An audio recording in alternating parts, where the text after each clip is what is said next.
Saludos, apreciados amigos y hermanos que nos sintonizan a través de estos medios. Les habla su amigo y pastor Javier Zorrilla.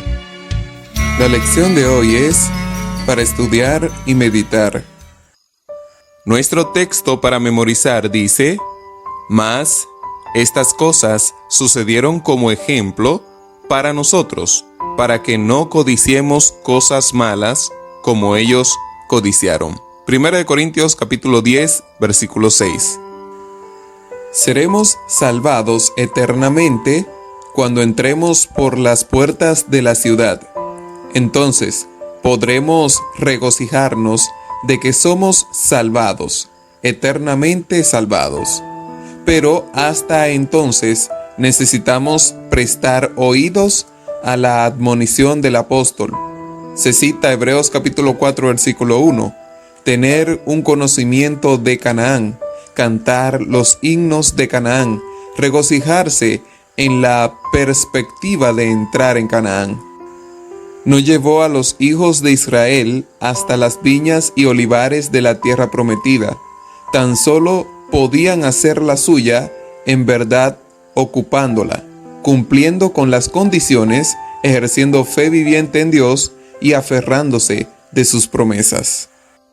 Esta cita es tomada del libro devocional A fin de conocerle, del 5 de junio, de su autora Ellen White. Con esta cita vamos a las preguntas para dialogar.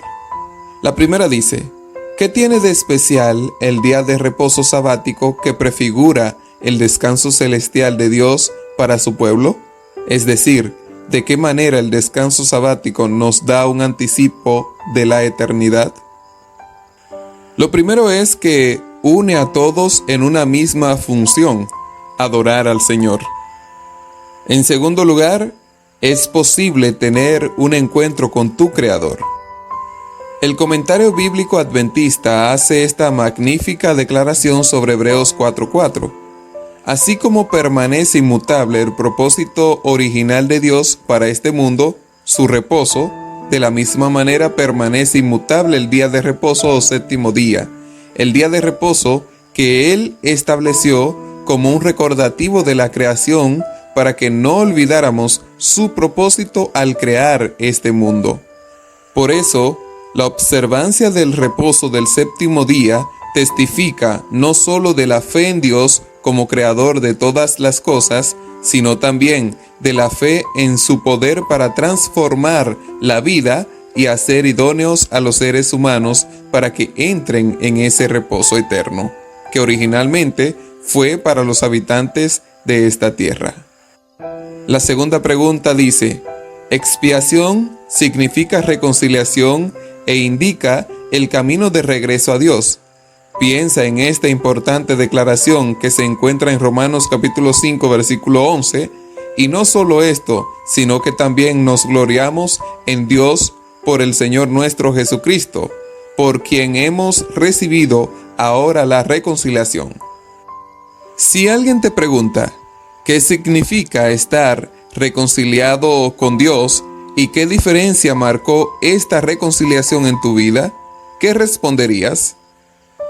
Amigos, estas palabras significan primeramente intercambiar y por lo tanto se refiere a un cambio en la relación de dos partes hostiles que conciertan un arreglo pacífico. Podría indicar tanto el fin de una enemistad mutua como el de una enemistad unilateral. Y el contexto debe determinar a qué se refiere.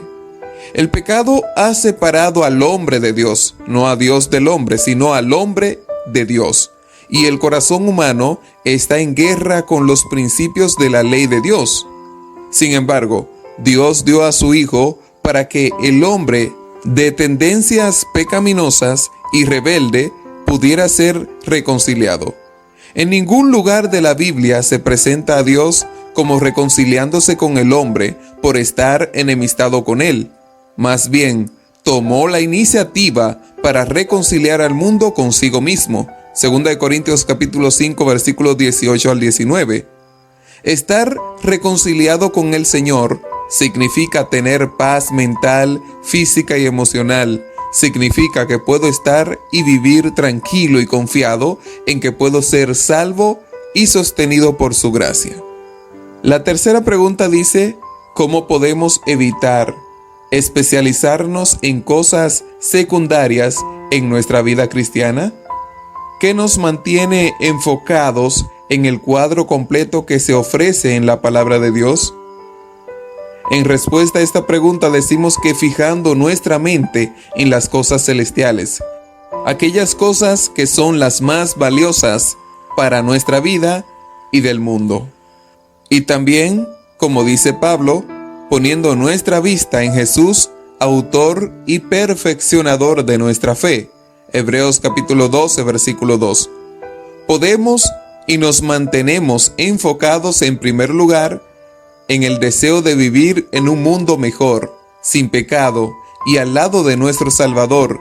Y en segundo lugar, enfocados en la salvación que nos fue dada por gracia, por medio de la fe en Cristo Jesús. A continuación presentamos la última pregunta de la lección de esta semana. La pregunta número 4 dice, vuelve a reflexionar en todos los errores y la falla de fe que los hijos de Israel manifestaron en el desierto. Aunque los detalles de sus desafíos son diferentes de los nuestros, no estamos vagando por un vasto desierto. ¿Qué principios comunes existen? Es decir, en nuestra experiencia cristiana, ¿cómo podríamos enfrentarnos a los mismos desafíos que ellos y cómo podemos aprender de sus errores? Amigos, tal vez hoy no tenemos la misma experiencia que tuvieron los hijos de Israel. No de la misma manera, no cruzamos un desierto, pero sí seremos probados con cosas de nuestros tiempos. Ponemos de ejemplo nuestra fidelidad a Dios por encima de la lluvia que cae y que no permite que vayamos a la iglesia. Fidelidad a Dios por encima de las tareas o las asignaciones académicas que puedo resolverlos en otro momento, pero escojo el momento del culto para hacerlo. Otro ejemplo es mi entrega al Señor por completo, sin decir no a las ocupaciones que Él me quiera otorgar en su iglesia, sin despreciar los cargos, sin rechazarlos y trabajar para Él como Él mande, con gozo y sintiendo que es un gran honor y privilegio servirlo. Seremos probados, mis queridos amigos, con lo que vemos, a dónde vamos, cómo vestimos y con aquello que hablamos. De igual manera, como lo fueron ellos, nosotros también seremos probados. Al final, el Señor separará las ovejas de los cabritos. Al final, el Señor dirá a un solo grupo, bien hecho, siervo fiel, y a otro dirá, nunca os conocí. Así que, mis queridos amigos, ustedes pueden tomar las decisiones que mejor les parezca. Servir a Dios como Él manda y ordena en su palabra, hacer su voluntad, guardar sus mandamientos o no, devolver fielmente lo que a Él le corresponde o no, abusar de su cuerpo o no, guardar el día de reposo o no, ir donde usted quiera, adorarle como usted quiera o como dice su palabra. Usted es libre de decidir entre el bien y el mal.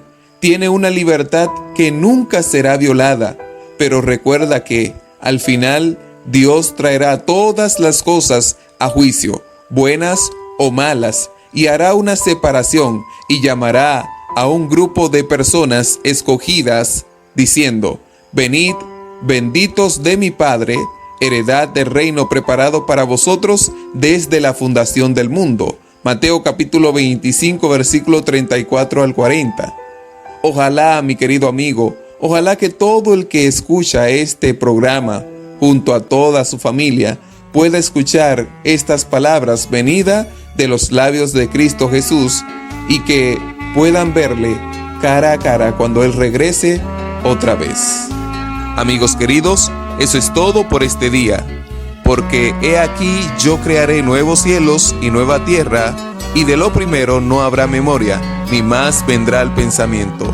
Isaías capítulo 65, versículo 17. Sea el Dios Todopoderoso siempre, en tu vida, hogar y familia, trayendo paz y bendiciones. Dios te bendiga. Será hasta la próxima. Estuvo con ustedes el pastor Javier Zorrilla. No olvides compartir y suscribirte para más contenido.